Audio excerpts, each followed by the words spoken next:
Olá, eu sou Carlos Cabral e esse é o Cyber Morning Call, edição de 18 de maio de 2023. Pesquisadores da Proofpoint publicaram um artigo ontem sobre a descoberta de fragilidades no Microsoft Teams. Os problemas permitem que adversários distribuam phishing, obtenham credenciais do Office 365, disseminem executáveis maliciosos e expandam sua posição dentro de um ambiente de nuvem previamente comprometido. Segundo a publicação, foi descoberta a possibilidade de manipular abas do Teams de modo a abrir caminho para a execução de código malicioso. Também é possível abusar de convites para reuniões e de links em mensagens para redirecionar as vítimas para conteúdo sob o controle do atacante ou para conceder permissões dentro do ambiente do Office 365.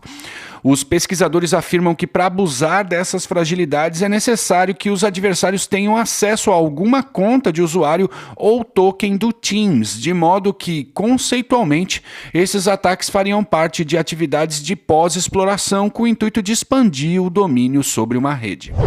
E a Cisco lançou um alerta ontem para 9 falhas de segurança em seus switches das séries 250, 350, 350X, 550X, Business 250, Business 450 e Small Business 200, 300 e 500.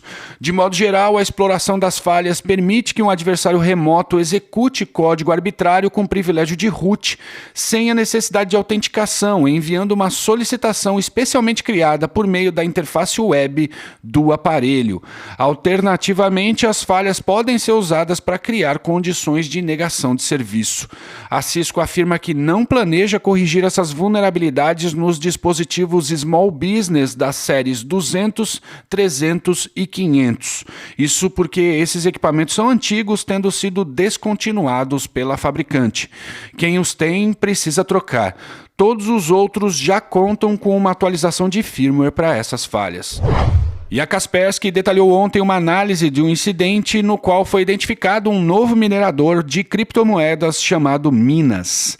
Segundo os pesquisadores, essa história começa em junho do ano passado, quando foi identificado um processo de infecção que executava um código em PowerShell para a instalação de diversas DLLs que culminaram na decifragem do payload do Minas e sua inicialização no sistema da vítima. A ameaça emprega mecanismos de evasão de detecção, como criptografia de artefatos, geração aleatória de nomes e a injeção de DLLs em processos legítimos. O relatório afirma que, apesar de não ter sido possível determinar o vetor do ataque, há a possibilidade de que o script PowerShell que instalou o Minas nesse ambiente tenha sido executado por meio de diretivas de grupo no controlador de domínio, mais conhecidas como GPOs.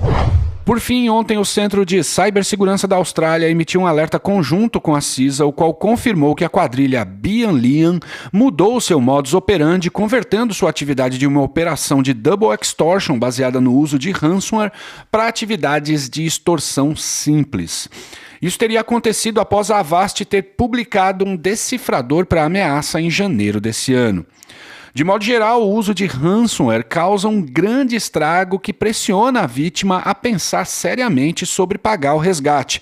No entanto, embora a extorsão simples seja menos ruidosa, se o atacante souber identificar os arquivos certos, ou seja, aqueles que podem causar problemas jurídicos ou maior estrago na reputação da vítima, ele pode ter um retorno vantajoso em relação ao custo do ataque.